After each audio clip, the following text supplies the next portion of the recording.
বিএনপির আন্তর্জাতিক বিষয়ক সম্পাদক রাশেদুল হককে ফুলেল শুভেচ্ছা প্রদান করলেন জেলা বিএনপির সাধারণ সম্পাদক সাইদুর রহমান বাচ্চু।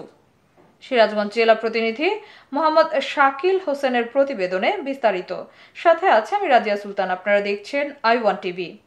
বাংলাদেশ জাতীয়তাবাদী দল বিএনপির কেন্দ্রীয় নির্বাহী কমিটির আন্তর্জাতিক বিষয়ক সম্পাদক ও দেশনেত্রী বেগম খালেদা জিয়ার পররাষ্ট্র বিষয়ক সহকারী রাশেদুল হককে ফুলেল শুভেচ্ছা প্রদান করেছেন বিএনপির কেন্দ্রীয় নির্বাহী কমিটির অন্যতম সদস্য ও সিরাজগঞ্জ জেলা বিএনপির সংগ্রামী সাধারণ সম্পাদক সাইদুর রহমান বাচ্চু।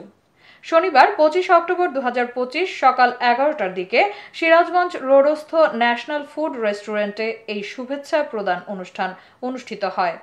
অনুষ্ঠানে সভাপতিত্ব করেন রায়গঞ্জ উপজেলা বিএনপির সাবেক সভাপতি আলহাজ মোহাম্মদ শামসুল ইসলাম এবং সঞ্চালনা করেন সিরাজগঞ্জ জেলা বিএনপির সহ প্রচার সম্পাদক রেজাউল করিম খান।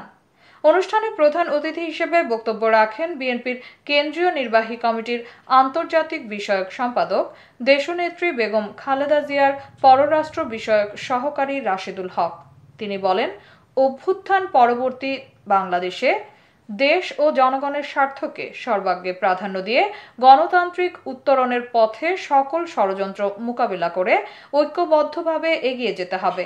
দেশে গণতন্ত্র ও আইনের শাসন নেই, তাই সকল ভেদাভেদ ভুলে খালেদা জিয়া ও তারেক রহমানের নেতৃত্বে ঐক্যবদ্ধভাবে কাজ করতে হবে। আগামী জাতীয় সংসদ নির্বাচনে ঘরে ঘরে গিয়ে ধানের শীষ মার্কায় ভোট চাইতে হবে। বিশেষ অতিথি হিসেবে বক্তব্য রাখেন বিএনপির কেন্দ্রীয় নির্বাহী কমিটির অন্যতম সদস্য ও সিরাজগঞ্জ জেলা বিএনপির সাধারণ সম্পাদক সাইদুর রহমান বাচ্চু।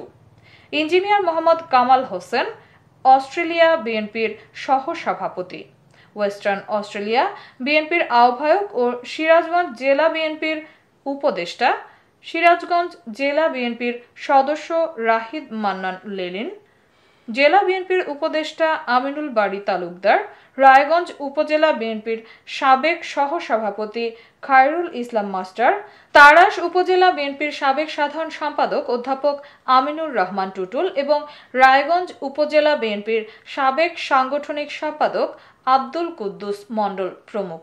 আমি মনে করি যে একটা টিম যখন খেলে তখন দলের কোচ নির্ধারণ করেন কোন প্লেয়ারটা কোন প্লেসে খেলবে। কেউ খেলবে রাইট উইং, কেউ খেলে লেফট উইং, কেউ খেলবে মিডফিল্ডার।